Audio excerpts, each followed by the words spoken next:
पुढची बातमी बघूयात। मराठा आरक्षणासाठी मुंबईमध्ये आंदोलन करण्याचा इशारा मनोज जरांगे पाटील यांनी दिलाय आणि याचवरून आता लक्ष्मण हाकेंनी त्यांना लक्ष्य केलंय।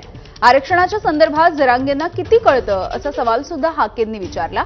तर आतापर्यंत कुणबी प्रमाणपत्राचं झालेलं वाटप हे बोगस आणि बेकायदेशीर असल्याचा दावा सुद्धा हाकेंनी केलाय। महत्त्वाची बैठक बोलवली आहे ओबीसी समाजाची, त्या बैठकीतून नेमकं काय निर्णय घेतला जाणार आहे? आरक्षणाच्या लढाईची पुढची दिशा आणि स्वरूप ठरवण्याचा आम्ही प्रयत्न करणार आहोत आणि त्यानंतर आम्ही प्रतिआंदोलन उभं करत असताना आम्ही संघर्ष यात्रा ओबीसींच्या हक्काधिकाराची निश्चित काढणार आहोत। त्याचं टायमिंग आम्ही जाहीर करू, पण त्याच्याही अगोदर कोणतरी मुंबईला जातंय, मुंबईमधील यंत्रणा वेठीस धरतंय, कुणाला वेठीस धरून शासनाच्या मानगुडीवर बसून आम्ही घेणारच ही दादागिरीची भाषा जर असेल तर ओबीसीनी सुद्धा आपल्या हक्क अधिकाराचं संरक्षण करण्यासाठी सावध असलं पाहिजे, तयार असलं पाहिजे।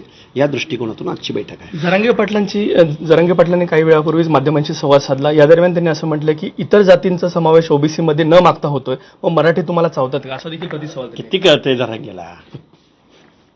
यादी वाचून दाखवा ना त्याला। ती जी यादी आहे ती ओबीसी मधल्या जाती उपजातींची आहे। त्यांच्या त्या भौगोलिक प्रदेशातल्या वेगवेगळ्या नामामुळं त्यांना ओबीसीचे बेनिफिट्स मिळत नाहीयेत। ओबीसीच्या जाती नव्यानं एवढ्या सामील केल्या म्हणणं म्हणजे हे काय काय कळतं काय त्या माणसाला? माझा आरोप आहे ना त्यांच्यावरती नेहमी। अरे चांगल्या ज्याला कळतं त्या माणसाने पुढे येऊन बोललं पाहिजे ना। कॅमेरामन प्रमोद जोशीचा विकास माने, एबीपी माझा।